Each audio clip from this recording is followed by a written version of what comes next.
చాలా రోజుల తర్వాత అందులోనూ ఎన్నికల ఫలితాల తర్వాత సార్ అసెంబ్లీకి వచ్చారని సంతోషం వ్యక్తం చేశాయి గులాబీ శ్రేణులు. అయితే కేసీఆర్ పూర్తి స్థాయిలో కోలుకున్నట్లేనా? లోక్సభ ఎన్నికల కొట్లాటకు సిద్ధమేనా అనే ప్రశ్నలు వినిపిస్తున్నాయి. త్వరలో రాజ్యసభ ఎన్నికలు ఉండడంతో పార్టీకి వచ్చే ఒకే ఒక్క సీటును కాపాడుకునే ఎత్తుగడలో భాగంగానే కేసీఆర్ హడావిడిగా వచ్చి ఎమ్మెల్యేగా ప్రమాణ స్వీకారం చేశారనే వారు కూడా ఉన్నారు. ఇదే సమయంలో కాంగ్రెస్ పార్టీ లోక్సభ ఎన్నికలకు బలమైన వ్యూహరచన చేస్తోంది. తెలంగాణ నుంచి కాంగ్రెస్ అగ్రనేత సోనియా గాంధీని బరిలో దించేందుకు కసరత్తు కూడా మొదలుపెట్టింది. రాష్ట్రంలో ఉన్న 17 ఎంపీ సీట్లలో కనీసం 14 అయినా సరే చేజిక్కించుకోవాలనేది కాంగ్రెస్ వ్యూహంగా కనిపిస్తోంది. అయితే కాంగ్రెస్ ప్రతిపాదనకు సోనియా గాంధీ ఓకే చెబుతారా? మెజారిటీ సీట్లలో పాగా వేయాలని చూస్తున్నటువంటి బీఆర్ఎస్ కాంగ్రెస్ పార్టీలు ఏం చేస్తాయనేది ప్రశ్న అయితే తెర మీదకి వస్తోంది. ఇక అసెంబ్లీని మించిన పోరుకు సంకల్పించి అమీ తుమీ తేల్చుకుంటారనే చర్చ నడుస్తోంది. అందుకే లోక్సభ లడాయి ఆసక్తిగానే మారే సూచనలు కూడా మనకు కనిపిస్తున్నాయి. సో ఏ విధంగా ఉండబోతుంది? సోనియా గాంధీ ఇక్కడ నుంచి పోటీ చేస్తారా?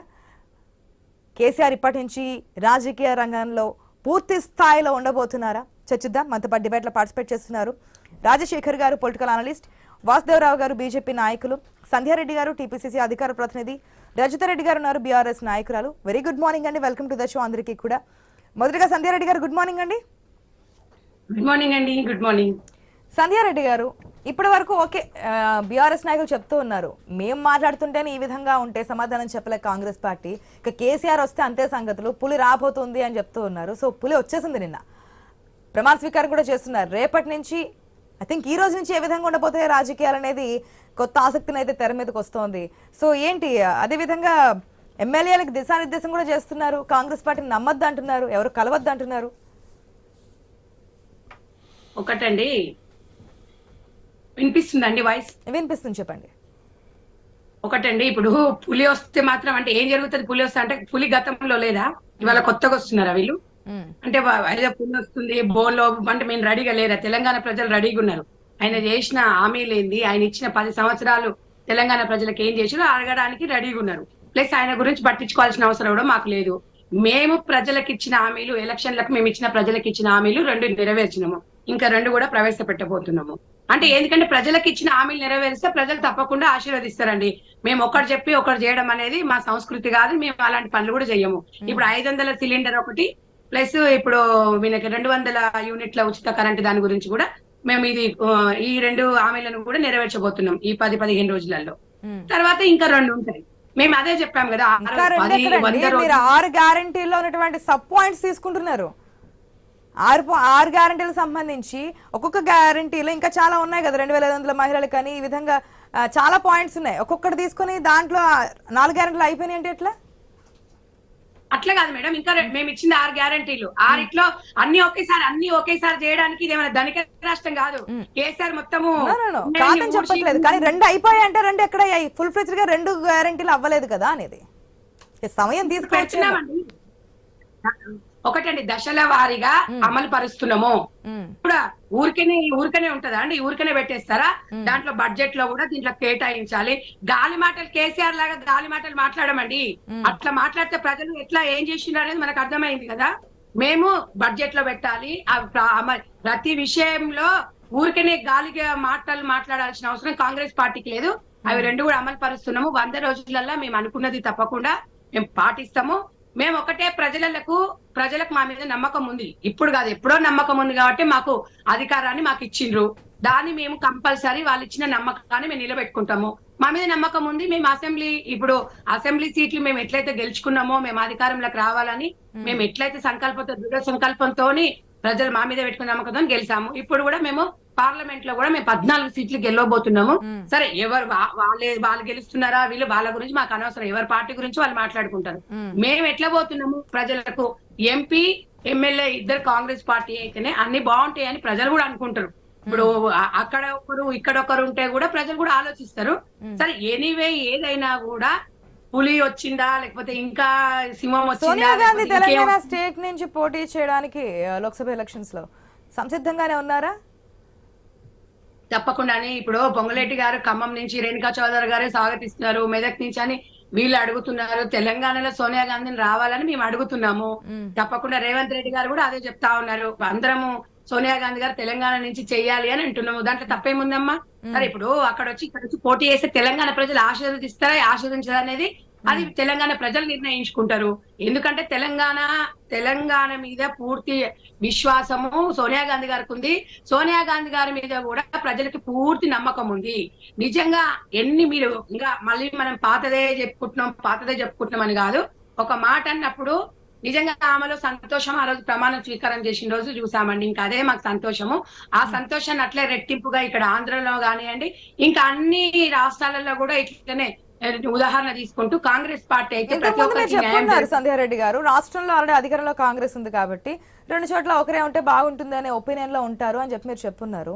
కానీ కేంద్రంలో అధికారం ఉన్నది బీజేపీ కదా. మరి కేంద్రంలో ఉండే ఎంపీలు ఈ విధంగా బీజేపీ వాళ్ళే ఉంటే బాగుంటుందనే ఆలోచన రాష్ట్ర ప్రజలకు ఉండదంటారా? ఉండదండి. అంటే ఉండొచ్చు, అఫ్ కోర్స్ కొంతమందికి ఉండొచ్చు, కొంతమందికి లేకపోవచ్చు. అందరు మన గురించి అని ఇప్పుడు ఇంకా ఎలక్షన్సే కాలేదు, బీజేపీ కేంద్రంలో ఉంటుంది ఎట్లా అనుకుంటాము? వీళ్ళు ఇలాగే మాట్లాడారు, కాంగ్రెస్ పార్టీ అధికారంలోకి రాదు రాదు రాదు అని ప్రతిపక్షాలు అన్నారు. ఇప్పుడు ఎట్లా వచ్చిందండి? ప్రజలు ఎవరైనా సరే అమ్మా, ఒక 10 సంవత్సరాలు ఉన్నప్పుడు ప్రజలు తప్పకుండా మార్పు కోరుకుంటారు. అరే ఎలక్షన్లు వచ్చినప్పుడు మనము అప్పుడు ప్రజలు ఏ తీర్పిస్తారో చూద్దాము. అట్లానే ఎందుకు అనుకోవాలి? ఇప్పుడు కాంగ్రెస్ పార్టీ అసలు లేనే లేదు, ఉనికే లేదు, అది పెడతాం ఐసా పైసా నైసా అన్నాడు. పులి ఏం చేసిండు? ఇలా బీఆర్ఎస్ ను బీజేపీలో వినియోగం చేసి నేను టీఆర్ఎస్ పెట్టుకుంటున్నా అన్నాడు. ఇవన్నీ ఏముందండి? ఇలా ఇంత పెద్ద పులి వచ్చింది అంటారు. 10 సంవత్సరాలు తెలంగాణకి సీఎం గా ఉండి పార్టీ ఓడిపోయిన తర్వాత ఆయన గెలిచిన తర్వాత కనీస సంస్కారము, కనీసం ప్రెస్ మీట్ పెట్టి తెలంగాణ ప్రజలకు బీఆర్ఎస్ పార్టీ నుంచి ఇలా జరిగిందని చెప్పి ప్రెస్ మీట్ పెట్టి ఏందమ్మా ఆరోగ్యం బాగోలేదు కదా. అంటే ఆ రోజు అయితే ఆరోగ్యం ఇప్పుడు 9 తారీఖు నాడు కదా ఆయన పడ్డది, 3 తారీఖు కదా ఇక్కడ మనం అధికారంలోకి వచ్చింది. ఆ రోజు ప్రెస్ మీట్ పెట్టి ఏం జరిగేది అని అడుగుతున్నాను. మీరు ప్రజలకు ఏమైనా భరోసా ఇచ్చారా? ఆయనకు ఆరోగ్యం బాగానే 9వ తారీఖు, ఇక్కడ అధికారంలోకి వచ్చింది 3వ తారీఖు నాడు అధికారంలోకి వచ్చినాము. మరి అప్పుడు ఎందుకు పెట్టలేదు? 4 గంటలకో 5 గంటలకో దేంట్లకో మీ తెలంగాణ భవన్ లో కూర్చొని మరి ఎందుకు తెలంగాణ ప్రజలకు చెప్పలేదు? తెలంగాణ ప్రజలు అదే అంటున్నారు. చెప్పున్నారు కదా. ఒకటమ్మా, మరి కేటీఆర్ గురించే మాట్లాడాలి. మళ్ళీ టైగర్ వస్తుందని మళ్ళీ ఎందుకు బెదిరిస్తున్నారు? మళ్ళీ ఈయనెవరు? ఆయన పిల్ల టైగర్, ఈయన తల్లి టైగరా? అట్లా మాట్లాడొద్దమ్మా. తెలంగాణ ప్రజలకు ఒక అవగాహన, ఒక సంస్కారవంతంగానే మనం ముందెళ్ళాలి. ఏం చేస్తాడు? 10 సంవత్సరాలు లేడా టైగర్? ఇలా కొత్తగా వస్తుండా? అమెరికాకి వెళ్ళి వస్తుండా? లేకపోతే ఇంకెక్కడన్నా బయట దేశంకి వెళ్ళి వస్తున్నాడు ఆయన? ఇంకా మీరు 17లో 14 కావాలంటున్నారు. లేదు, మాక్సిమం ఈసారి బీఆర్ఎస్ కే అంటుంది బీఆర్ఎస్ పార్టీ నేతలు. ఎందుకంటే పార్లమెంట్ లో మన తెలంగాణ సమస్యల గురించి గొంతు విప్పాలి అంటే బీఆర్ఎస్ పార్టీ క్యాండిడేట్స్ మనకి పార్లమెంట్ లో ఉండాలని చెప్పి క్వశ్చన్ చేస్తున్నారు. మరోపక్క బీజేపీ ఇప్పుడు వరకు ఉన్న దాంట్లో స్ట్రాంగ్ గా మేమే ఉన్నాం చూస్తూ ఉంటే, కాబట్టి మాకి ప్రజలు ఈసారి పట్టం కడతారు లోక్సభ ఎలక్షన్స్ లో అంటుంది బీజేపీ. ఒకటమ్మా, అంటే గతంలో ఎంపీ లేరా? గతంలో ఎంపీలు మన టీఆర్ఎస్ నుంచి ఎంపీలు లేరమ్మా? బీఆర్ఎస్ నుంచి ఎంపీలు పార్లమెంట్ లో లేరా? అప్పుడు లేవనెత్తిన అంశాలు, అప్పుడు మాట్లాడిన అంశాలు వీళ్ళ మాట్లాడింది వీళ్ళు నిధులు ఏమైనా తెచ్చుకున్నారా? అప్పుడు మాట్లాడని మనుషులు ఇప్పుడు పోయేసి మాట్లాడతారంటే ప్రజలు ఎవరైనా నమ్ముతారా? ప్రజలు నమ్మకనే కదమ్మా తెలంగాణ రాష్ట్రం నుంచి తరిమి కొట్టినారు. మళ్ళీ ఇప్పుడు ఏదో పార్లమెంట్ ఎలక్షన్ లో పోతున్నాము, మేము అది చేస్తాం, మేము ఇది చేస్తాం అని చెప్పేసి ఇక ఆయన షోక్ టప్పు చేస్తున్నాడు. చిన్న టైగరు ఇక ఆటోలలో తిరుగుతున్నాడు. మరి అప్పుడు హెలికాప్టర్లు ఉన్నాయి, ఇప్పుడు ఆటోలలో తిరుగుతున్నాడు. జిహెచ్ఎంసీ ఎలక్షన్ల కోసం, పార్లమెంట్ ఎలక్షన్ల కోసం లేని కుప్పగంతులు. గతంలో మీకు 10 సంవత్సరాలు అధికారం ఇచ్చిండ్రు, అప్పుడే మీరు ప్రజల హామీలు నెరవేరిస్తే మీకు ఇంత తిప్పలు ఉండేది కాదుగా. ఏదైనా ప్రతిపక్షం తెలంగాణ ప్రజలు మీకు ప్రతిపక్షం హోదా ఇచ్చిరు, మీరు గమ్మున కూర్చొని మీరు పాలన చేయాలా, మీకు ఏదైనా కావాలంటే అడగాల. మేము కాంగ్రెస్ పార్టీలు మన ఎలక్షన్ల వరకే పార్టీలు ఉంటాయి. గెలిచిన తర్వాత ప్రతి ఒక్కరు కూడా తెలంగాణకు సంబంధించిన ఎమ్మెల్యేలే. తప్పకుండా కాంగ్రెస్ పార్టీకి ఇచ్చిన ఎమ్మెల్యేల ఫండ్ ఎంత ఉంటుందో వాళ్ళకు కూడా అట్లా ఇస్తాము. మా పాలన కూడా మీరు చూడండి అమ్మా, ఎందుకు 50 రోజులు కూడా కాలేదు, 60 రోజులు కాలేదు. మేము తెలంగాణలో అయిపోయింది 100 రోజుల కార్యాచరణలో. ఓకే, ఒక్క నిమిషం సంధ్యారెడ్డి గారు, ఒక్క నిమిషం. ఓపిక ఉంది, 100 రోజులు కాదు. వాళ్ళు అదే మేము 300 రోజులు వెయిట్ చేస్తాం తెలంగాణ ప్రజలు అంటారు. కానీ మీరు ఇచ్చిన హామీ కదా, వెయిట్ చేస్తారని కాదు, మీరు ఇచ్చిన హామీ ఎంతవరకు అమలు చేస్తారా? అదే బీఆర్ఎస్ కూడా క్వశ్చన్ చేస్తుంది. కాంగ్రెస్ ఇచ్చిన హామీలు ఎంతవరకు అమలు సాధ్యమయ్యేవి కాదు. సో ప్రజల్ని మోసం చేస్తుంది కాంగ్రెస్ పార్టీ, దీన్ని నిలదీయండి ప్రజల్లో అంటున్నారు. అరే ఇప్పుడు ప్రజలు నిర్ణయిస్తారా తిరస్కరిస్తారా? ప్రజలు, పార్టీలు కాదు. అది ఇప్పుడు మేమిచ్చిన నమ్మకం వాళ్ళు నమ్మిండ్రు. వాళ్ళు మాకు నమ్మకంతో మాకు అధికారం ఇచ్చిండ్రు. తప్పకుండా నెరవేర్చిన బాధ్యత మీది. మీరు ప్రతిపక్ష హోదాలో ఉండి 50 రోజులు కాకముందుకే ప్రజలను అడగమంటే 10 సంవత్సరాల మీరు ప్రజలు అసలు తెలంగాణ రాష్ట్రాన్ని తరిమి కొట్టాలి వీళ్ళను. మరి ఆ 10 సంవత్సరాల ఓపిక పట్టుకొని ఉద్యోగాలు లేక రోడ్ల మీద వాడి ఇబ్బందులు పడున్న ఇవాళ రాజ్యసభ సీట్ కోసం ఎందుకమ్మా అంత తహతహలాడుతున్నారు? మళ్ళీ ఆ రాజ్యసభ సీటు బిడ్డ కోసమే చెప్తున్నాడు ఆయన. మళ్ళీ శంకరమ్మకి ఇవ్వమనండి. నిజంగా తెలంగాణ ఆత్మఘోష అనేది ఇలా తెలంగాణ అనేది ఆత్మ సంతోషిస్తుంది. రాజ్యసభ సీటులో మీరు ఇస్తారా రాజ్యసభ సీటు? అమ్మా మేము ఇప్పుడు తెలంగాణ సెంటిమెంట్ పెట్టుకుంటున్నాం కదా. మీరు కూడా తెలంగాణ ప్రజలు ఉద్యమకారులు వీటన్నిటి గురించి మాట్లాడుతున్నారు కదా. తెలంగాణ రాష్ట్రం తెచ్చినటువంటి పార్టీ అంటున్నారు కదా, మీరు ఇస్తారా? ఒక్క నిమిషం. మేము తెలంగాణ రాష్ట్రం కాదు, మేము మొన్న అధికారంలోకి వచ్చిన తర్వాత మేము ప్రమాణ స్వీకారం చేసేటప్పుడే ఒక గ్యాలరీ ఏర్పాటు చేసిన మా తెలంగాణ వాళ్ళకి ఇచ్చే వాళ్ళకి తెలంగాణ ప్రజలందరూ కూడా చూసిండ్రు. ఇంకా మీరు ఇస్తారా అంటే బీఆర్ఎస్ అని అడగండి, వాళ్ళకి దమ్ము ధైర్యం ఉందా? బిడ్డ కాకుండా వాళ్ళని అడుగుదాము, తప్పకుండా వాళ్ళని క్వశ్చన్ చేద్దాము. వాళ్ళు స్తూపాలు పెట్టున్నారు, అమరవీరుల స్తూపాలు పెట్టున్నారు, నివాళులు. ఇవి కాదు, అసలు నిజంగా ఏం చేశారనేది కదా. ఒక నిమిషం సంధ్యారెడ్డి గారు. గుడ్ మార్నింగ్ రాజశేఖర్ గారు. నమస్తే మేడం. ఆశా మేడం, ముందుగా మీకు అలాగే ప్యానెల్లో ఉన్న పెద్దలకి మన ఐ న్యూస్ వీక్షిస్తున్న ప్రేక్షకులకి అందరూ కూడా గుడ్ మార్నింగ్ అండి. తెలంగాణలో మరొకసారి పొలిటికల్ హీట్ పెరుగుతోంది. అసెంబ్లీ ఎలక్షన్స్ చూస్తాం, మరి లోక్సభ ఎలక్షన్స్ లో మరొకసారి చూస్తా ఉన్నాం. ఎట్టి పరిస్థితుల్లోనే మేమే గెలుస్తాం. ఏ పార్టీ అయినా సరే గెలవాలని ధీమాతోనే ఉంటారు. అది అసెంబ్లీ అయినా పార్లమెంట్ ఎలక్షన్స్ అయినా ఏదైనా సరే. రాజ్యసభ రెండు సీట్లు ఒకరికి అధికార పార్టీకి, ఒకటి బీఆర్ఎస్ కంటున్నారు. అది కూడా ఎంతవరకు తెలియనటువంటి మీమాంస కొనసాగింది, దాని గురించి మాట్లాడున్నాం. ఇప్పుడు లోక్సభ ఎలక్షన్స్ లో ఏదైతే నిన్న కేసీఆర్ గజ్వేల్ ఎమ్మెల్యేగా ప్రమాణ స్వీకారం చేసిన తర్వాత పొలిటికల్ సినారియో మొత్తం మారినట్టుగా కనిపిస్తోంది. ఆ శ్రేణుల్లో కూడా కొత్త ఉత్సాహం, ఏదైతే గడప దాటపోతున్నారా అనే వారిని కూడా ఆపేటటువంటి ప్రయత్నాలు ఇవన్నీ కూడా కనిపిస్తున్నాయి. సో ఏ విధంగా ఉంటాయనుకోవచ్చు? సోనియా గాంధీ ఇక్కడికి వచ్చి పోటీ చేస్తే ఏ విధంగా ఉంటుంది, లేదంటే రాబోయే రోజుల్లో తెలంగాణ పాలిటిక్స్ మరొకసారి ఏ విధంగా ఉంటాయనుకోవచ్చు? అంటే తెలంగాణ రాష్ట్ర అసెంబ్లీకి జరిగిన ఎన్నికల నుంచి ఆ ఫలితాల యొక్క ఆ ప్రభావం నుంచి ప్రజలు ఇంకా మరుపు రాకముందే మళ్ళీ పార్లమెంట్ ఎన్నికలు ముంచుకొచ్చినాయి. ఏదైతే ఇప్పుడు సంజయ్ మేడం గారు పదే ఒక మాట చెప్తున్నారు, టీఆర్ఎస్ని తరిమేశారు అనేది. టీఆర్ఎస్ని తరిమేలేదు ప్రజలు. బలమైన ప్రతిపక్షంగా అసెంబ్లీలో కూర్చోబెట్టారు. 39% ఆఫ్ ఓటింగ్ కాంగ్రెస్ పార్టీకి వస్తే 37% టీఆర్ఎస్కి వచ్చినాయి. అంటే డిఫరెన్స్ 2% ఉంది అక్కడ ఉంది. అంటే దాదాపు 20-39 మంది ఎమ్మెల్యేలు అసెంబ్లీలో ఉన్నారు, టీఆర్ఎస్ ఎమ్మెల్యేలు. కాబట్టి బలమైన ప్రతిపక్షంగా పోరాడాల్సిన బాధ్యత వాళ్ళ మీద ఉంది. ప్రజలు ఇచ్చిన బాధ్యత నెరవేర్చాల్సిన బాధ్యత కూడా టీఆర్ఎస్ పార్టీకి ఉంది. కాబట్టి వాళ్ళు ఫైట్ చేస్తారు. 100 రోజుల్లో మేము కార్యాచరణ చేసామని చెప్పడమే కాకుండా వచ్చే నుంచి ఎప్పుడైతే ఎలక్షన్ జరిగిందో జనవరి నుంచే మీరు కట్టక్కర్లేదు, మేము వస్తాం. డిసెంబర్ నుంచి డిసెంబర్ నుంచి మీరు ఇంప్లిమెంటేషన్ అయిపోతాయని చెప్పింది మీరు. కాబట్టి దాన్నే వాళ్ళు క్వశ్చన్ చేస్తున్నారు. మీరు అన్నారు కాబట్టి క్వశ్చన్ చేస్తున్నారు. లేదు మేము 5 సంవత్సరాలు చెప్పారు మాటలే. మీరు కనుక మేము 5 సంవత్సరాల్లో ఎప్పుడైనా చేస్తాం, మేము ఇచ్చిన హామీలు ఎప్పుడైనా నెరవేరుస్తాం అనుకున్నప్పుడు వాళ్ళు కూడా మాట్లాడే అవకాశం ఉండేది కాదు. కాబట్టి అవకాశం మనం ఇచ్చాం కాబట్టి వాళ్ళు క్వశ్చన్ చేసే పరిస్థితి వచ్చింది ఈ రోజున. అదేవిధంగా కేసీఆర్ గారు ఏదైతే అందరూ ఊహించినట్టుగా కేసీఆర్ గారు ఇక రాజకీయంగా ఆయన రిటైర్మెంట్ తీసుకుని కేటీఆర్ గారికి పార్టీ బాధ్యతలతో పాటు లెజిస్లేటివ్ బాధ్యతలు కూడా అప్పచెప్తారేమో, ఇక వారు విశ్రాంతిలోకి వెళ్తారేమో అనుకున్న తరుణంలో ఆయన ఖచ్చితంగా బాధ్యతలు చేపడతాం. ముఖ్యమంత్రిగా 10 ఏళ్ళు తన బాధ్యతలు నిర్వహించడమే కాకుండా ప్రతిపక్ష నాయకుడిగా ఈ రోజున మరో ముఖ్యమైన పాత్ర వహించడానికి ఈరోజు అసెంబ్లీలో గడువు పెడతాం జరిగింది. ఇది ఖచ్చితంగా టీఆర్ఎస్ పార్టీ శ్రేణులకి ఉత్తేజం కాదు, పార్టీ కూడా ఈయన ప్రభావం చాలా ఇదిగా ఉంటుంది. ఇది ఒక నూతన ఉత్తేజాన్ని మళ్ళీ ఒక జవసత్వాలు మళ్ళీ పార్టీకి ఇచ్చినట్టు ఆయన రావడం. అంటే కేటీఆర్ గారు కానీ హరీష్ రావు గారు కానీ వారి యొక్క బాధ్యతలు వారు సక్రమంగా నెరవేరుస్తున్నా కేసీఆర్ గారు ముఖచిత్రంలో ఉండటం అనేది ఇంపార్టెంట్. ఎందుకంటే ఇప్పుడు 14 మంది ఎమ్మెల్యేలు రాజ్యసభ ఎన్నికల్లో క్రాస్ ఓటింగ్ పాల్పడే అవకాశం ఉంది. కాంగ్రెస్ వాళ్ళకి మూడో అభ్యర్థులు కూడా నిలబెడదామనే ఆలోచనలు ఉన్నట్టు వార్తలు వస్తూ ఉన్నాయి మనకి. యాక్చువల్గా 2 అభ్యర్థులు వాళ్ళకు ఉన్నారు, ఒక అభ్యర్థి టీఆర్ఎస్ గెలిచే అవకాశం ఉన్నాయి. అంటే Next మనకి ఏంటనేది? యాక్చువల్గా మనకు గణాంకాల ప్రకారం 31 మంది ఎమ్మెల్యేలు ఉంటే సార్ ఒక రాజ్యసభ మెంబర్ రావచ్చు. దాన్ని బట్టి కాంగ్రెస్ పార్టీకి 2 రాజ్యసభ మెంబర్లు, టీఆర్ఎస్కి ఒక రాజ్యసభ మెంబరు అలవగ్గా ఏకగ్రీవంగా ఎన్నికే అవకాశం ఉంది. కానీ ఇక్కడ కాంగ్రెస్ పార్టీ 3 అభ్యర్థులను నిలబెడతామంటే కాంగ్రెస్ టీఆర్ఎస్ నుంచి క్రాస్ ఓటింగ్ జరుగుద్ది.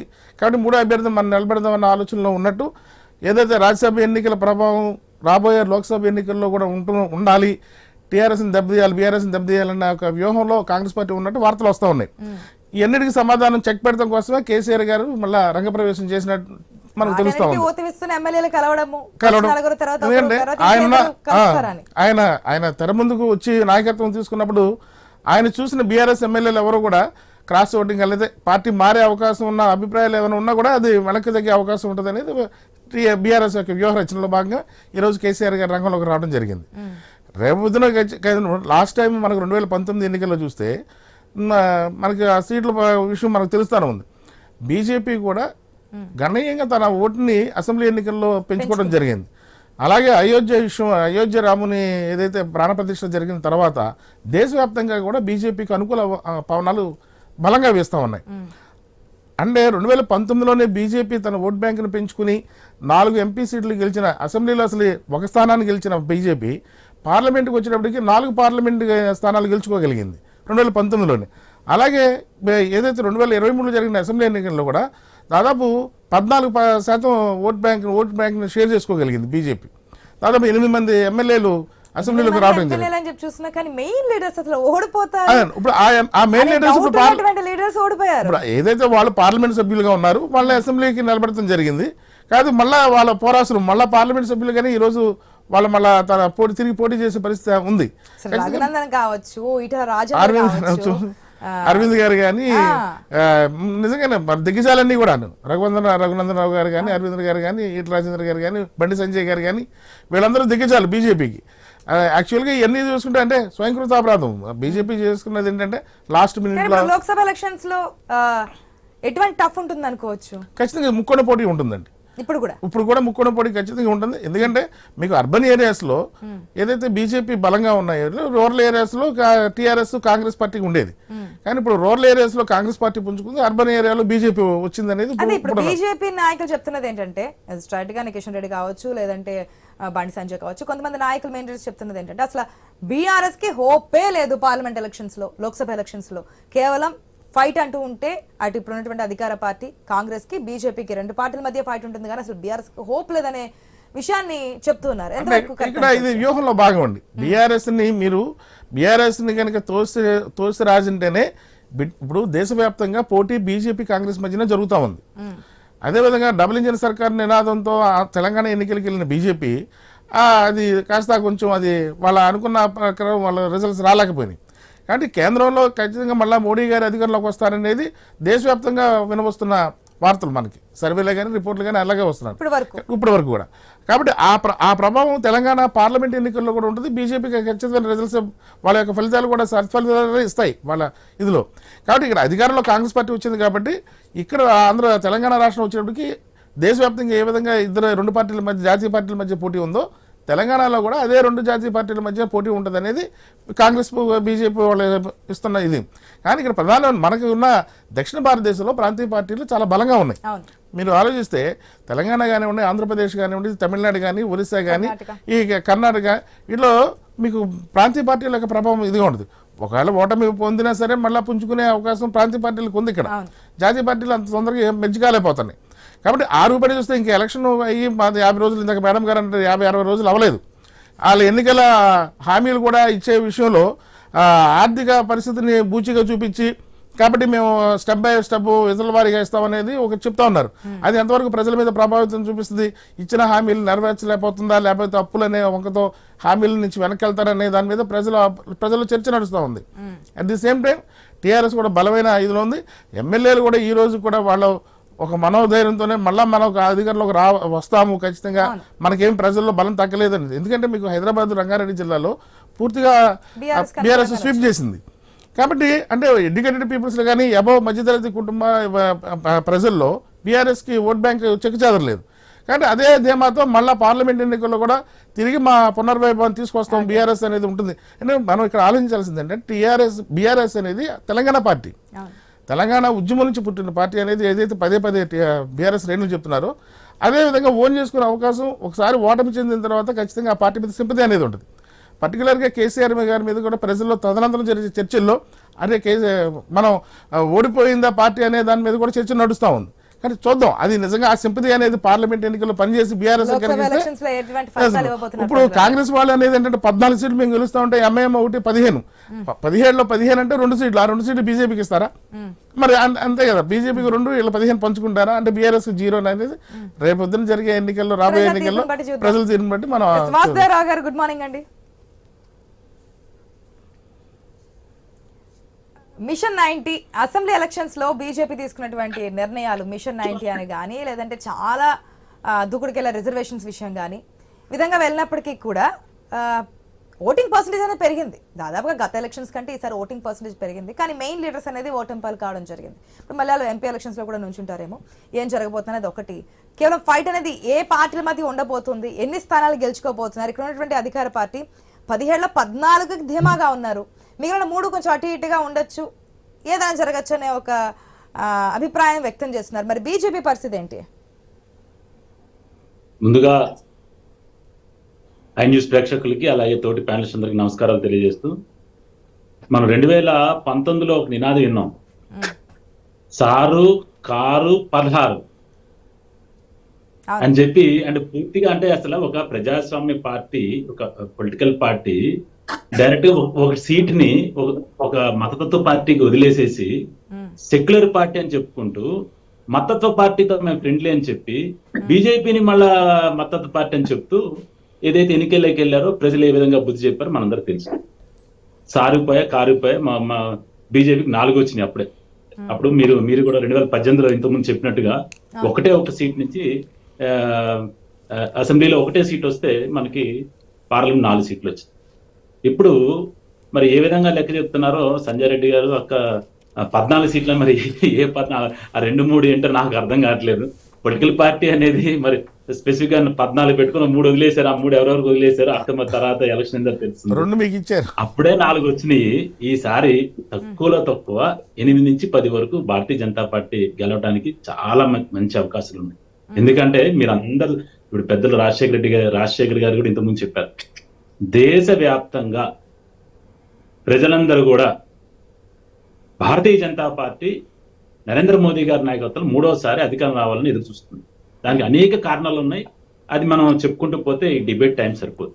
అయితే మొన్న ఏ విధంగా ఎన్నికల్లో మీరు అన్నారు కదా మిషన్ 90 అని పెట్టుకుంటే కేవలం 8 సీట్లకే భారతీయ జనతా పార్టీ పరిమితమైంది. సరే, మీరు మీ విశ్లేషణ ఏ విధంగా ఉన్నా సరే దానికి ప్రధానమైన కారణం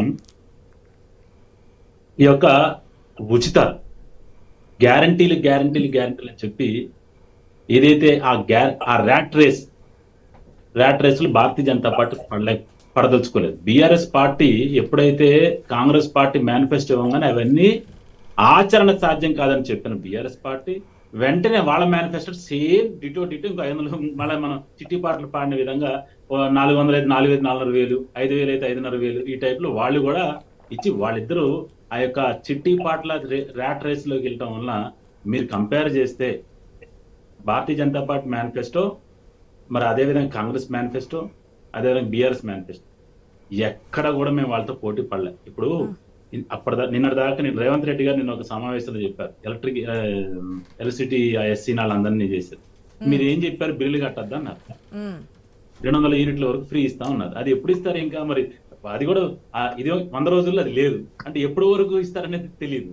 మరి బిల్లులు కట్టాలా కట్టకలి ఓటు వేసిన ప్రతి సామాన్యుడు మిడిల్ క్లాస్ వాళ్ళు అనుకుంటే అచ్చా ఈ వచ్చే నెల నుంచి మనం కట్టాలి, ఎందుకంటే గవర్నమెంట్ వస్తే గవర్నమెంట్ మనకి 200 యూనిట్ ఫ్రీ ఇస్తాను.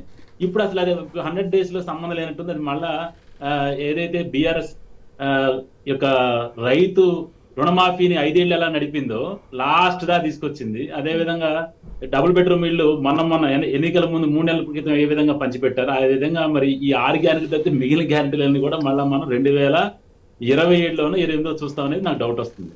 తర్వాత ఈ 6 గ్యారెంటీల విషయానికి వస్తే కూడా ఈ 6 గ్యారెంటీలు మళ్ళీ మన 2 గ్యారెంటీలు మొదట అన్నారు, అది కూడా ఆఫ్ మొత్తం పూర్తి స్థాయిలో చేయలేదు, మళ్ళీ 2 గ్యారెంటీలు అని చెప్తున్నారు. నిన్న మొన్న ప్రకటన వచ్చింది. అదే విధంగా అవినీతి అని చెప్పి ఏదైతే బిఆర్ఎస్ పార్టీ అవినీతిని మేము తీస్తామని చెప్పారు. మేము ఇంతకు ముందు 2-3 చోట్ల అడిగాం, మీరు చిత్తశుద్ధి ఉంటే తప్పకుండా మీరు రాయండి, ఎందుకంటే స్టేట్ సబ్జెక్ట్ అది, సెంట్రల్ గవర్నమెంట్ విచారణ చేయాలంటే మీరు ఒక లెటర్ రాయండి, పలానా కాళేశ్వరం మీద పలానా దాని మీద సిబిఐ ఎంక్వైరీని మీరు వేయమని చెప్తే ఖచ్చితంగా సెంట్రల్ గవర్నమెంట్ ఇమ్మీడియట్ గా దాన్ని తీసుకొని విచారణ జరిపిస్తుంది. ఈ రోజు మనం చూస్తున్నాం. అంటే ఒక్కటి మాత్రం చాలా సంతోషం అనిపించేది ఏంటంటే, నాకు ఖమ్మంలో ఇంతకు ముందు పొంగులేటి శ్రీనివాసరెడ్డి గారు, తుమ్మల నాగేశ్వరరావు బీఆర్ఎస్ లో ఉన్నారు. మొన్న ఎలక్షన్స్ ముందు వారు కాంగ్రెస్ లోకి మారటం జరిగింది. అయితే ప్రభుత్వం మారిన తర్వాత కాంగ్రెస్ ప్రభుత్వం అధికారం రాగానే అనేక అక్రమాలు, అనేక ఈ కబ్జాలు వెలికి తీస్తున్నారు. చాలా సంతోషం. వాళ్ళ అక్కడ పడాల నాగరాజ్ అని, తర్వాత XYZ అని, తర్వాత రకరకాలని తీస్తున్నారు. మరి నిన్నటి దాకా మీరు ఆ పార్టీలు ఉన్నారు కదా, మీరు అధికారులు ఉన్నారు కదా, మరి అప్పుడు మీకు కనబడలే. ఒక్కసారి రంగు మారంగానే, జెండా మారంగానే అవినీతి బయట, అంటే మీ నాయకుల్ని అవినీతిని బయట తీస్తుంటే అది ప్రజలు ఏ విధంగా చూస్తారు? అయితే ఒకటి అయినా సంతోషపడుతున్నాం, కనీసంగా మీరు ఇప్పుడైనా అది కక్ష సాధింపు కోసం చేస్తున్నారు, ఇంకోటి ఏదైతే ప్రజలకైతే మంచి జరుగుతుంది దాన్ని కంటిన్యూ చేయాలని చెప్పి దీన్ని రాష్ట్రం నుంచి లేఖ రాయండి అని చెప్పి ఇప్పుడు బీజేపీ అడుగుతుంది. మరి రాష్ట్రంలో బీఆర్ఎస్ పార్టీ అధికారంలో ఉన్నప్పుడే కేసీఆర్ జైలుకి వెళ్ళడం ఖాయం, ఒక వికెట్ పడిపోవడం ఖాయం అని చెప్పి అప్పుడు చెప్పారు. మరి అప్పుడు ఇక్కడ ఉన్నటువంటి అధికార పార్టీ బీఆర్ఎస్ కేంద్రానికి లేఖ రాస్తున్నా మేము అవినీతి చేశామని చెప్పి చెప్పడమ్మా. ఇప్పుడు రాష్ట్రంలో అవినీతి జరిగింది అని చెప్పి న్యాయం అనేది కొంచెం స్లో కావచ్చు, లేకపోతే స్పీడ్ గా ఉండకపోవచ్చు, కానీ ఖచ్చితంగా తప్పు చేసిన అందరినీ కూడా లోపలికి పంపించే కార్యక్రమం భారతీయ జనతా పార్టీ తీసుకుంటది. ఇవాళ రేపు ముందు ముసళ్ళ పండుగ, అందులో అది కేసీఆర్ కావచ్చు, లేదా రేపు పొద్దున రేవంత్ రెడ్డి గారు కావచ్చు, లేదా ఇంకోళ్ళు కావచ్చు, రాహుల్ గాంధీ గారు కావచ్చు, సోనియా గాంధీ గారు కావచ్చు, చేసిన తప్పులని మనం చాలా ఉన్నాయి, చిట్టా అంతా ఉంది. ఇప్పుడు మనం జార్ఖండ్ లో ఒక ముఖ్యమంత్రి తప్పు చేస్తే అరెస్ట్ చేస్తే దాన్ని ట్రైబల్ అని చెప్పి, అరే ట్రైబల్ అయితే ముఖ్యమంత్రి ట్రైబల్ కాదా? ముఖ్యమంత్రి చేశారు కదా, మరి ట్రైబల్ తప్పు చేస్తే దాన్ని విచారణ చేయకూడదు, దాన్ని ట్రైబల్ అని చెప్పడం ఎంత దుర్మార్గం అది. మరి అదే ట్రైబల్ ని ముఖ్యమంత్రి చేశారు కదా, అదే జార్ఖండ్ ప్రజలు ముఖ్యమంత్రి చేశారు, సమర్థవంతంగా పరిపాలన చేయమని, అవినీతి రహితంగా పరిపాలన చేయమన్నారు.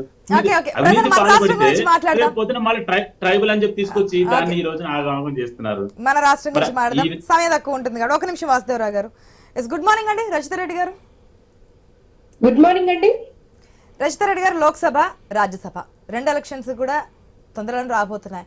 ఒక సీటు గెలిచే అవకాశం ఉందా రాజ్యసభలో? అదేవిధంగా లోక్సభకు సంబంధించి నిన్న సీఎం కేసీఆర్ గజ్వేల్ ఎమ్మెల్యేగా ప్రమాణ స్వీకారం చేసిన తర్వాత ఎమ్మెల్యేలను కూడా కూడగట్టుకొని బీఆర్ఎస్ శ్రేణుల్లో తెలంగాణ ప్రజల్లో మరింత ఉత్సాహభరితంగా ముందుకెళ్లే అవకాశాలు ఇప్పటి నుంచి కంటిన్యూగా ఉండబోతున్నాయా?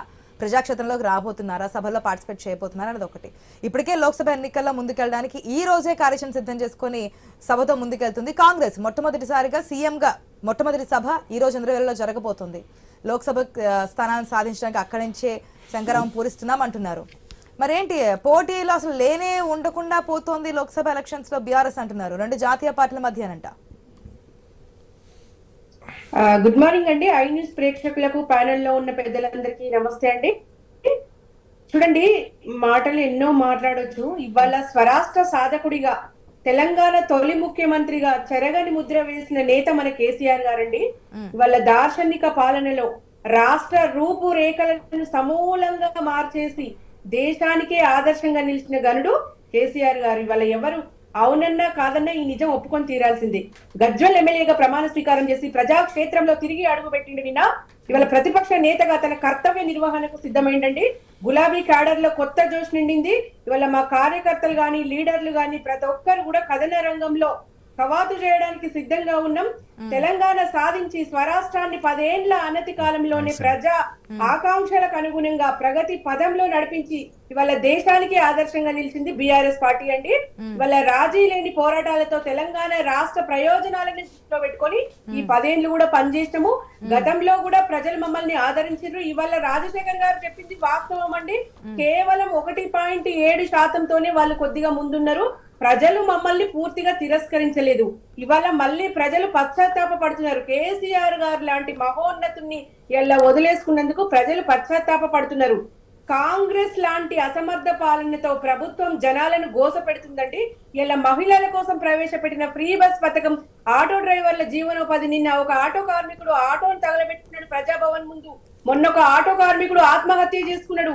ఇవన్నీ చూస్తుంటే లోకసభ గాని రాజ్యసభ గాని ప్రజలు పశ్చాత్తాపడి మళ్ళా బీఆర్ఎస్ కి కట్టబట్టే ఆలోచనలో ఉన్నారండి. ఇవాళ పార్లమెంట్ లో గాని లోక్సభకు సంబంధించి గతంలో మీరు బీఆర్ఎస్ నాయకులు చెప్తుంది ఏంటంటే తెలంగాణ ప్రజల యొక్క సమస్యలను తెలియజేయాలంటే పార్లమెంట్ లో మన గళం విప్పాలి, బీఆర్ఎస్ నేతలు పార్లమెంట్ లో ఉండాలి అంటున్నారు.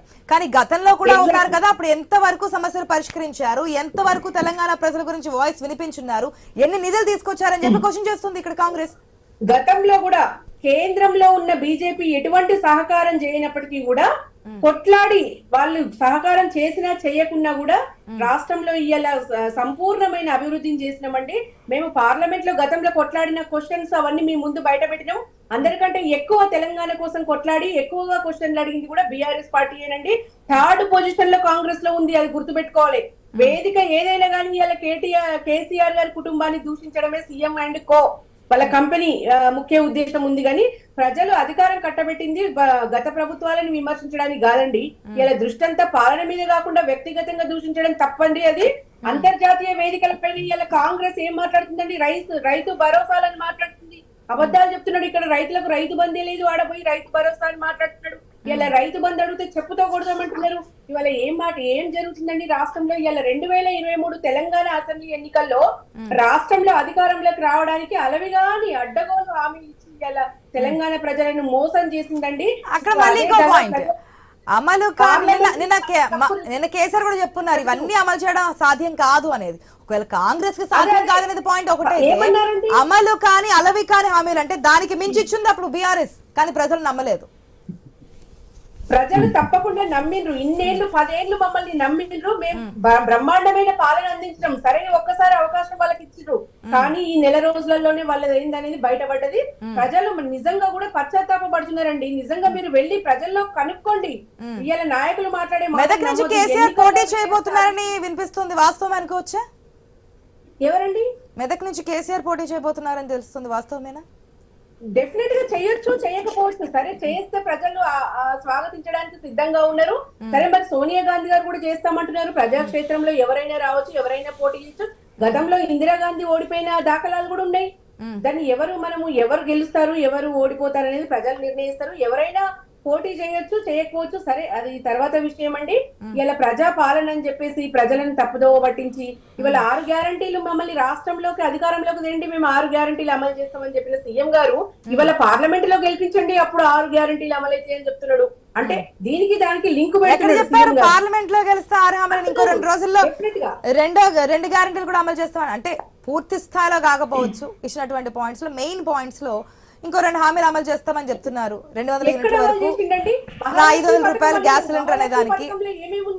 మహాలక్ష్మి పథకంలో 2500 ఇవ్వాలి. 500 నేను అది చెప్తా ఉన్నా, పూర్తి స్థాయిలో 6 గ్యారంటీలు కాదు అమలు చేసి వనరులు పెంచకుండా ఫ్రీ బస్ ఒకటి అమలు చేసి మేము 2 గ్యారంటీలు అమలు చేసినాము సోనియా గాంధీ బర్త్డేకు అని అన్నారు.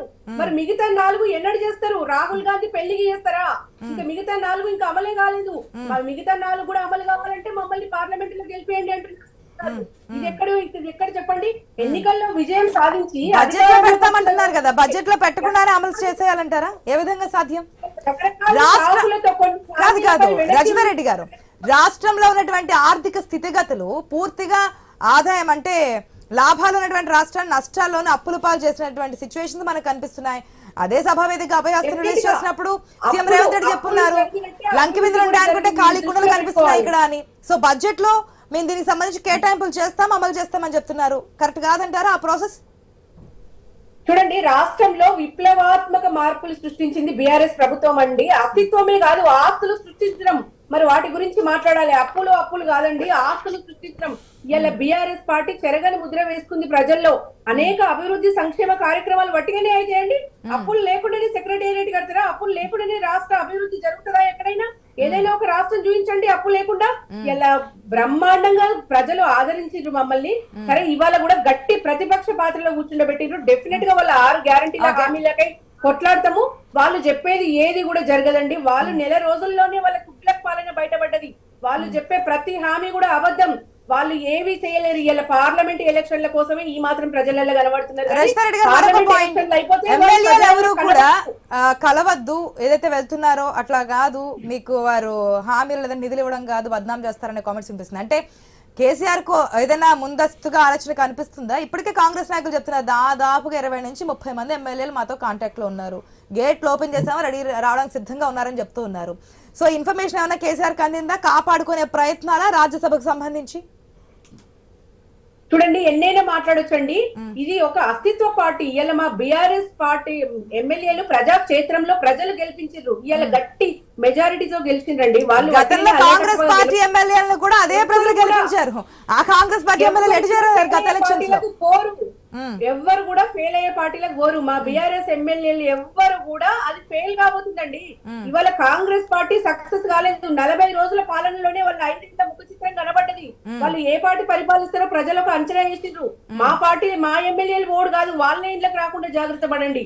వాళ్ళు ఒక అభద్రత భావంలో ఉన్నారు. వాళ్ళు ప్రభుత్వాన్ని నిలబెట్టుకోలేక వాళ్ళలో వాళ్ళే కుమ్ములాటలు స్టార్ట్ అయిపోయినాయండి.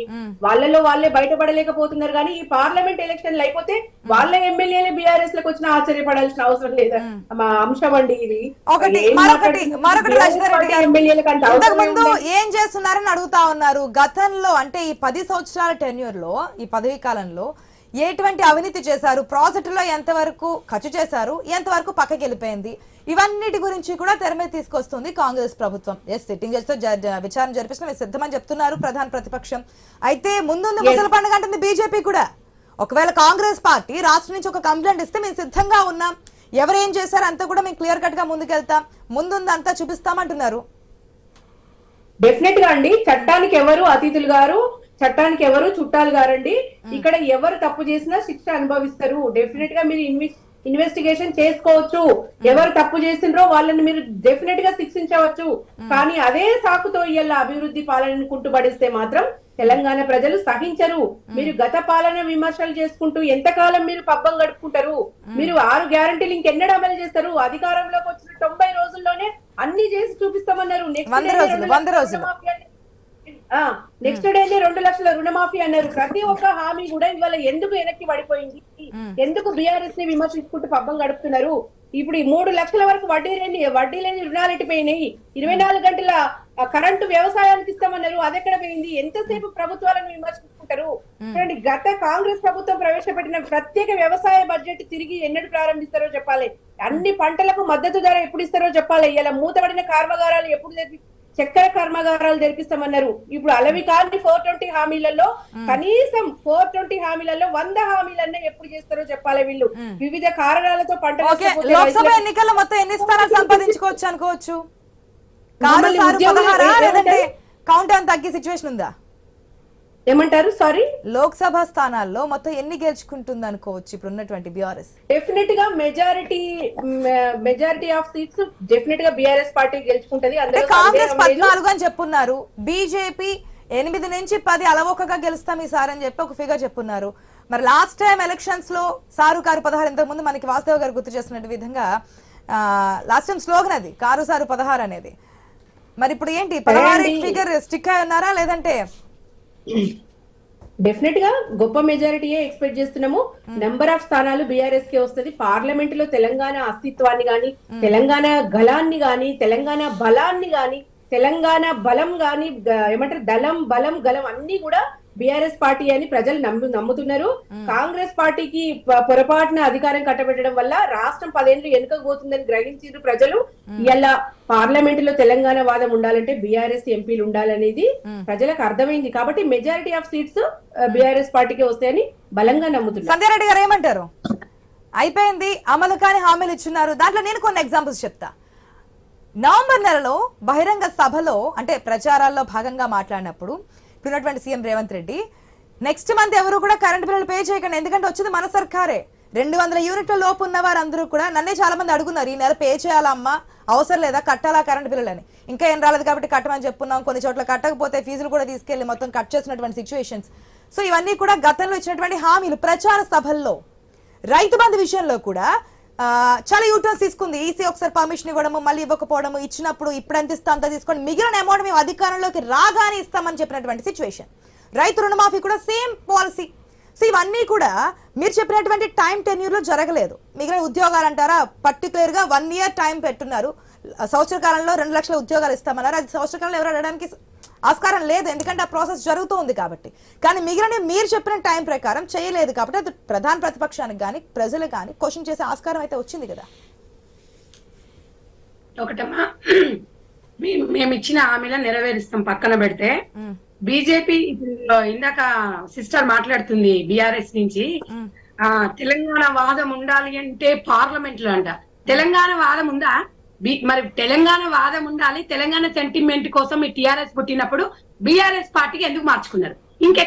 ఎక్కడ తెలంగాణ సెంటిమెంట్ ఉందా అనేది వాళ్ళు ఆత్మ పరిశీలన చేసుకోవాలి. మషి మోసి మారాడక ఈ గారడి మాటలు వద్దు. మీకు ప్రజలు తిరస్కరించిన పర్సెంటేజ్ పక్కన పెట్టండి. ఇవాళ అధికారం మాకు ఇచ్చిరు, మూసుకొని ప్రతిపక్షంలో కూర్చొని తెలంగాణ ప్రజల వైపు మీరు మాట్లాడండి. ఒక్క నిమిషం అండి, ఒక్క నిమిషం. భాష గురించి కాదు, వాళ్ళు మాట్లాడింది క్లియర్ గా విన్నాము. అమ్మ ఎన్ని అబద్ధాలు, నేను ఇందాక మీరు మాట్లాడేటప్పుడు నేను అసలు ఎవరి మధ్యలో రాలేదు నేను. ఇంకొకటి అండి, ఈ రోజు రాజ్యసభ సీటు గురించి మాట్లాడుతున్నారు కదా.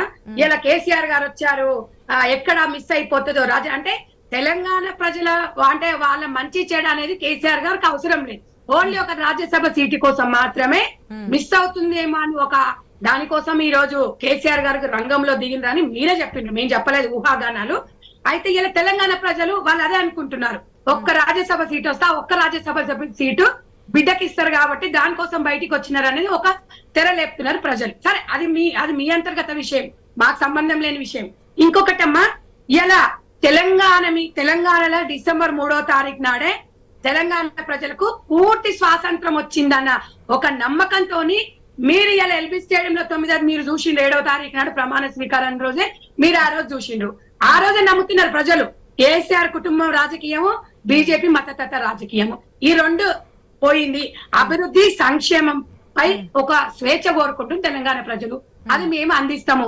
ఇక వీళ్ళు వెనకంగా పొడుస్తా ఉంటారు, ఇచ్చింది ఏమైంది 10 ఏళ్ళ నుండి వీళ్ళు ఏమిచ్చిర్రో ఇంకా మేము 420 కాదు 620 తీస్తాం మొత్తం. వీళ్ళు ఇచ్చిన చిట్టా, వీళ్ళు చేసింది ఏంది, తెలంగాణ ప్రజలు మోసం చేసింది ఏంది, తెలంగాణ ఎన్ని లక్షల కోట్లు ఇచ్చారు.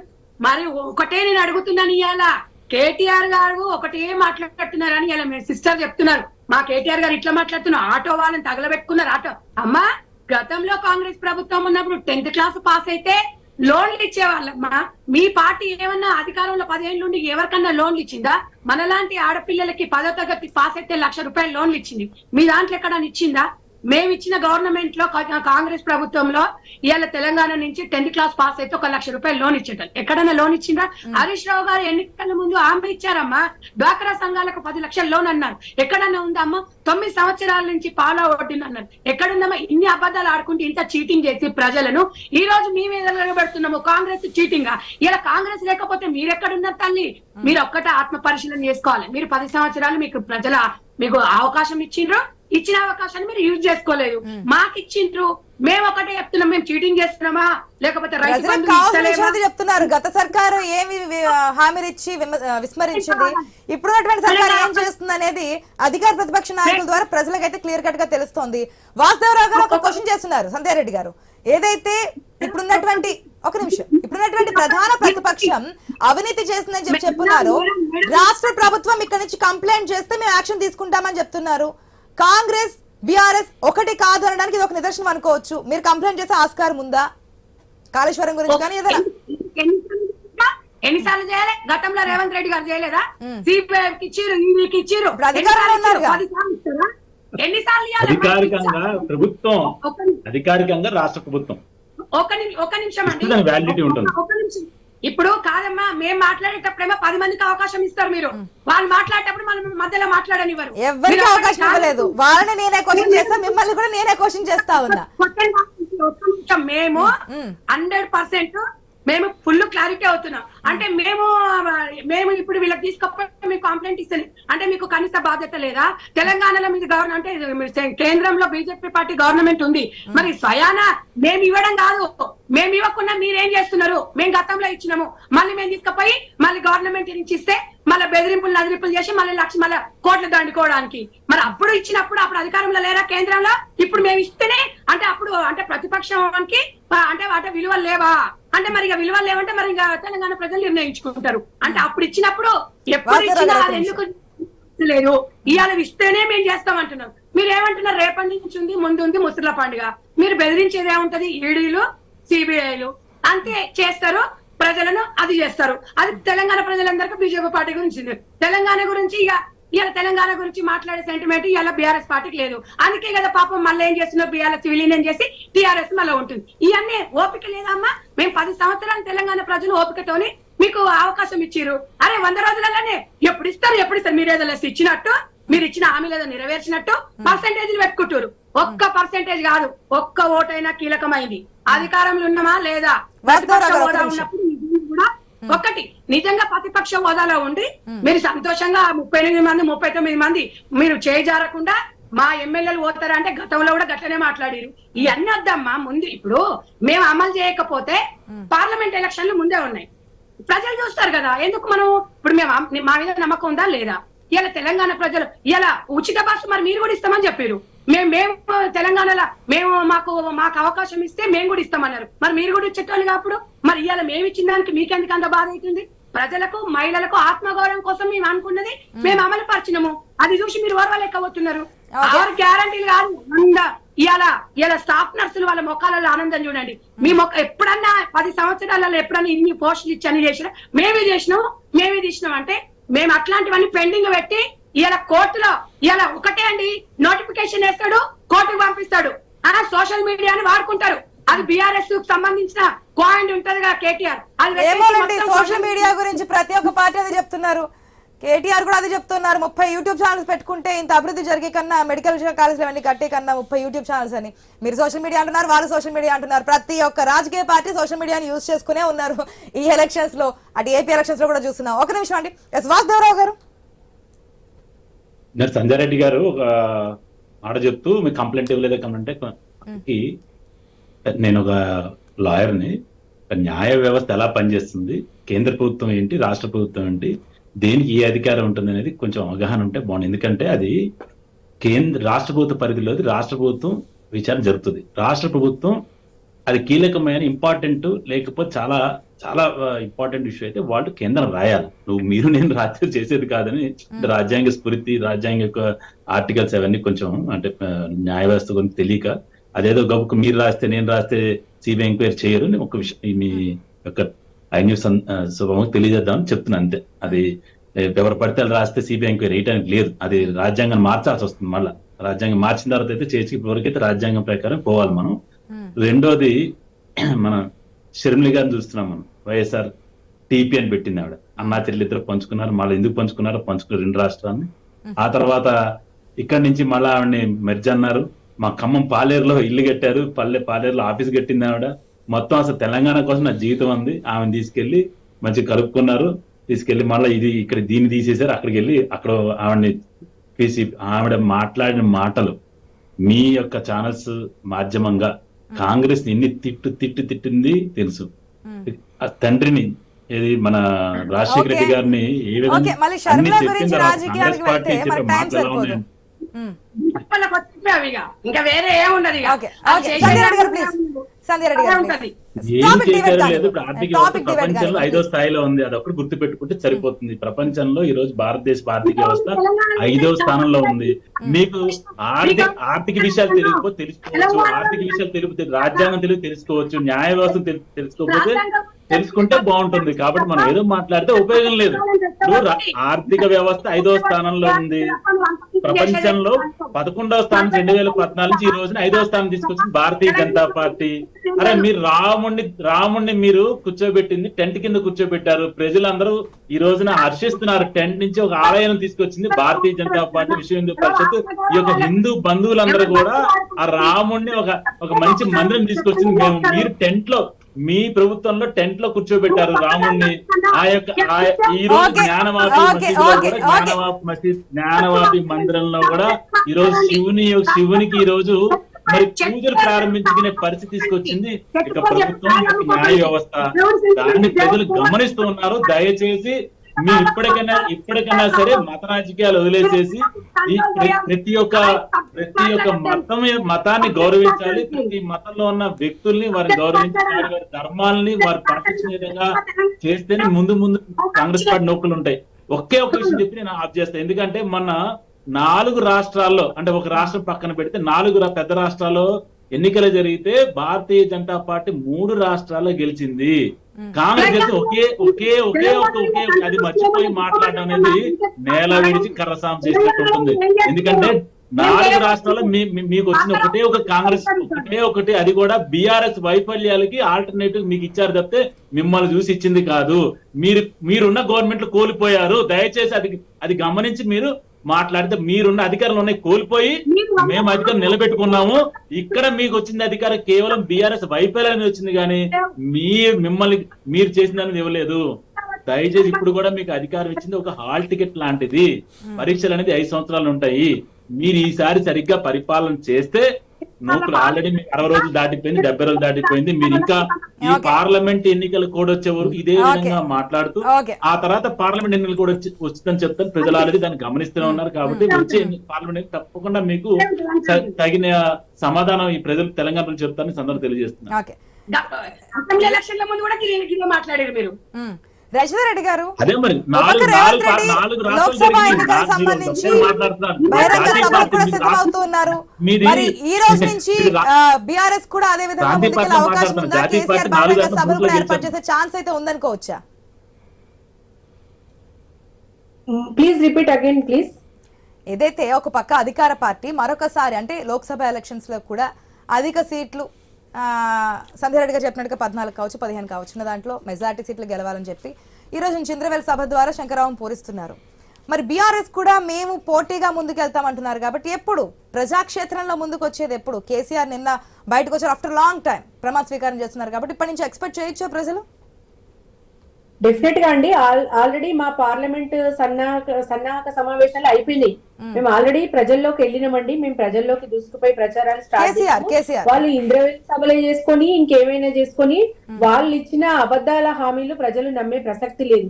ఎన్నికల్లో విజయం సాధించి అధికారంలో వచ్చిన రోజు నుండే రకరకాల సాకులతో కొన్ని హామీలపై వెనక్కి వెళ్లి కొన్ని హామీలకు కొర్రీలు పెట్టి ఏవేవో సాకులు పెట్టి పథకాలను లబ్ధిదారులకు తగ్గించే ప్రయత్నం ఆల్రెడీ మొదలు పెట్టింది కాంగ్రెస్ పార్టీ. ఇక ఈ సందర్భంగా కాంగ్రెస్ పార్టీ ఇచ్చిన మోసపూరిత హామీలను వాగ్దానాలను ప్రజలకు గుర్తు చేస్తూ, వాళ్ళు ఇచ్చిన 420 హామీలను గుర్తు చేస్తూ, వాళ్ళు ఇచ్చిన 6 హామీలను గుర్తు చేస్తూ మేము ప్రజల్లోకి దూకినాము. ఆల్రెడీ ప్రజలు సిద్ధంగా ఉన్నారు. ఇలా కాంగ్రెస్ లాంటి మోసపూరిత కాంగ్రెస్ కాదండి, స్కామ్గ్రెస్ అని ప్రజలే చెప్తున్నారు. ఇలా మెజారిటీ సీట్లు బీఆర్ఎస్ కి ఇస్తేనే ఈ కాంగ్రెస్ నుంచి తప్పించుకోవచ్చు. పొరపాటున అధికారంలోకి కూర్చుండబెడితే 60 రోజులు 70 రోజుల్లోనే వీళ్ళ అసలు స్వరూపం బయటపడ్డదని చెప్పేసి ప్రజలు గమనించారు. ఇలా తెలంగాణ ప్రజల ఆర్తిని ఆవేదనను వ్యక్తం చేసినా ఎవరూ పట్టించుకున్న పాపాన పోలేదండి. ఇవాళ 6 ఎన్ని అప్లికేషన్లు వచ్చినాయండి? 6 లక్షల చిల్లర అప్లికేషన్లు వచ్చినాయి 6 గ్యారంటీలకు. కానీ వాటిని పట్టించుకున్న పాపాన పోలేదు. ఇవాళ రాష్ట్రంలోనే దేనికంటే 6 లక్షల కోట్లలో వచ్చే దరఖాస్తులు అభయహస్తానికి సంబంధించి కోట్లలో, లక్షల్లో కూడా కాదు, కోట్లలో కోట్లలో వస్తే గనక ఎన్ని వచ్చినాయండి? 6 కోట్ల చిల్లర వచ్చినాయట. వాటిని ప్రజలు ఎంతో నమ్మి వ్యక్తిగత సమాచారాన్ని దాంట్లో పెట్టి సీఎం గారికి అప్పచెప్తే ప్రజా భద్రతను కాపాడాల్సిన ప్రభుత్వం రోడ్ల పాలు చేసిందండి అప్లికేషన్లు. ఇలా ఏదో పాన్ డబ్బాలు దొరికినాయట రోడ్డు మీద, రోడ్డు మీద. ఇవన్నీ ప్రజలు చూసారు కదా. మరి వచ్చే ఎలక్షన్స్ లోక్సభకు కూడా ఎటువంటి తీర్పిస్తారు చూద్దాం. ఎందుకంటే అంతిమంగా ప్రజా తీర్పే ముఖ్యం లోక్సభ ఎలక్షన్స్ లో, రాజ్యసభ పక్కన పెడితే. ఒక నిమిషం అండి, ఫైనల్ కామెంట్స్ ప్లీజ్. రాజశేఖర్ గారు, 3 పార్టీలు కూడా అధికారం కోసం ముందుకెళ్తున్నాయి. మేమే ఎక్కువ సీట్లు గెలుస్తామని ధీమా అయితే వ్యక్తం చేస్తున్నారు. కానీ ప్రజెంట్ ఉన్నటువంటి పరిస్థితుల్లో ఏ విధంగా ఉంటాయి అనుకోవచ్చు లోక్సభ ఎలక్షన్? అది ఇంతకుముందు మనం అనుకున్నట్టుగా డెఫినెట్గా ఈ రాష్ట్రంలో ముక్కోణ పోటీ జరిగే అవకాశం ఎక్కువగా ఉంది. అట్ ది సేమ్ టైం దేశవ్యాప్తంగా కాంగ్రెస్, బీజేపీ నువ్వా నేను అన్నట్టుగా ఈ ఎన్నికల్ని ప్రతిష్టాత్మకంగా తీసుకున్నాయి కాబట్టి, అదేవిధంగా రాష్ట్రంలో కూడా గత ఎన్నికల్ని చూసుకుంటే బీజేపీ కూడా తన ఓటింగ్ శాతాన్ని, సీట్ల శాతాన్ని కూడా పెంచుకున్న పరిస్థితి ఉంది కాబట్టి, అప్పటికన్నా ఇప్పుడు దేశవ్యాప్తంగా బీజేపీ మెరుగైన పరిస్థితులు ఉంది కాబట్టి ఆ ప్రభావం తెలంగాణ మీద కూడా ఉంటుంది.